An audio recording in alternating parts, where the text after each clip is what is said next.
1962. The world was closer to destruction than ever before. One wrong move, and everything would have ended. This was the Cuban Missile Crisis, a moment in the Cold War where, in just a few seconds, the world could have drowned in nuclear devastation.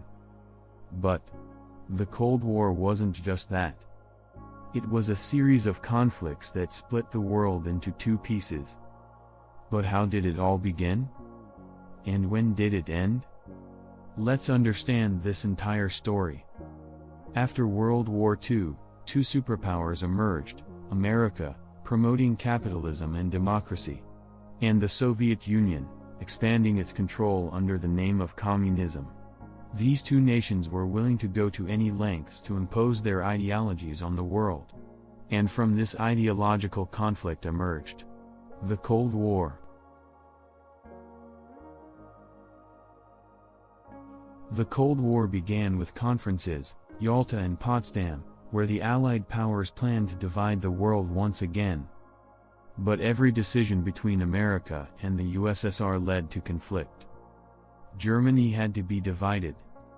And Berlin, a single city, was split into two ideologies. When the Berlin Wall was built in 1961, it wasn't just a wall of concrete.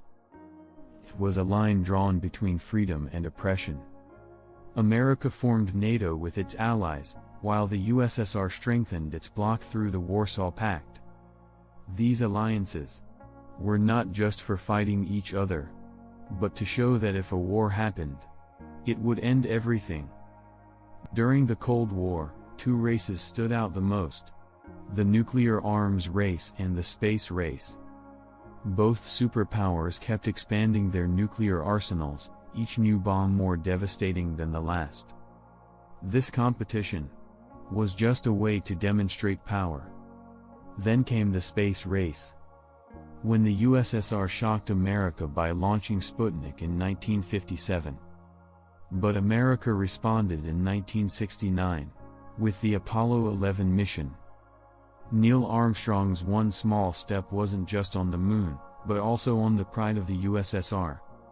But this war wasn't fought only on battlefields. It was a war of proxy wars. Korea, Vietnam, Afghanistan, these were the grounds where America and the USSR kept testing their ideologies. America faced defeat in Vietnam, while the Afghan War became the beginning of the end for the USSR. And the most critical moment: the Cuban Missile Crisis of 1962. When America discovered that the USSR had deployed its nuclear missiles in Cuba, that was the moment when mere seconds saved the world from annihilation. But the Cold War wasn't just fought on battlefields. It was fought in the shadows.